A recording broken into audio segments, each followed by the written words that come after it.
Boeing has shelved all of its plans for their 797 NMA and has been asked to return to the drawing board by its new CEO. This is surprising, as the Boeing 797 was rumoured to be on the verge of announcement only a year ago, to now be a concept that needs to be rebuilt from scratch.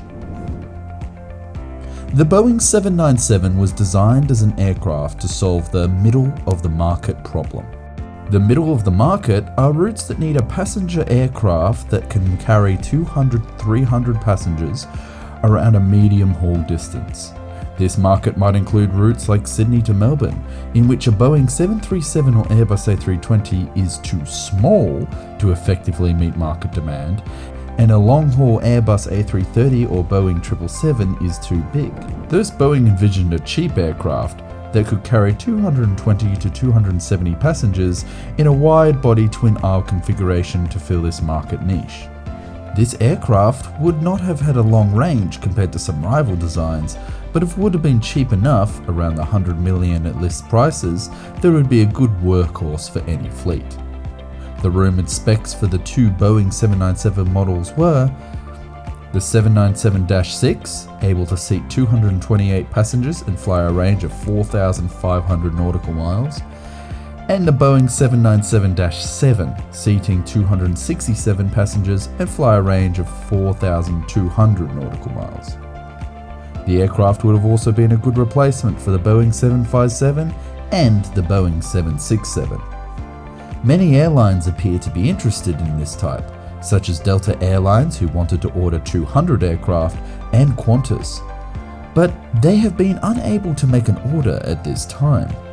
In fact, up till this week, a major supplier to Boeing for the NMA 797 program still had a meeting with the aerospace builder when it was abruptly cancelled.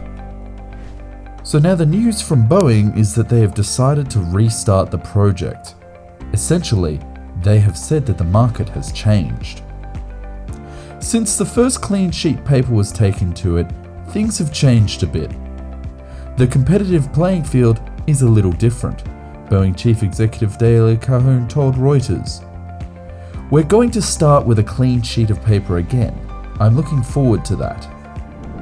The CEO has asked the team to do an assessment of the future market and what type of aeroplane is needed to meet the future market. There are two major situations that have occurred in the last year that they may be referring to. The first is the Boeing 737 MAX disaster. The problems with the Boeing 737 MAX go far beyond the MCAS problem and lie in the actual engineering of the aircraft. The plane is not aerodynamic without an autopilot, thanks to the much too forward engines. Boeing has had to deal with the fallout of this scenario for the last year and put other new jet development programs like the Boeing 777X on the back burner. Another issue is that of the rival aircraft that does what the Boeing 797 intended to do, but better.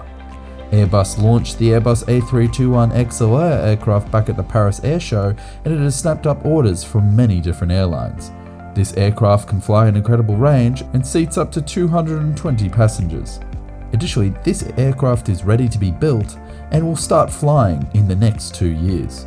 Airbus has also offered the A330-800 Neo for airlines needing an aircraft for the 270 to 300 seater range, but has so far not been very popular.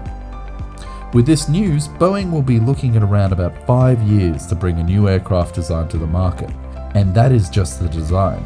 Then they need to build the aircraft and test it. But with the airframe builder asking for $10 billion in US dollars in loans, do they even have the appetite to design a whole new expensive aircraft? What do you think about this news? Why is the Boeing 797 being delayed? Let us know in the comments.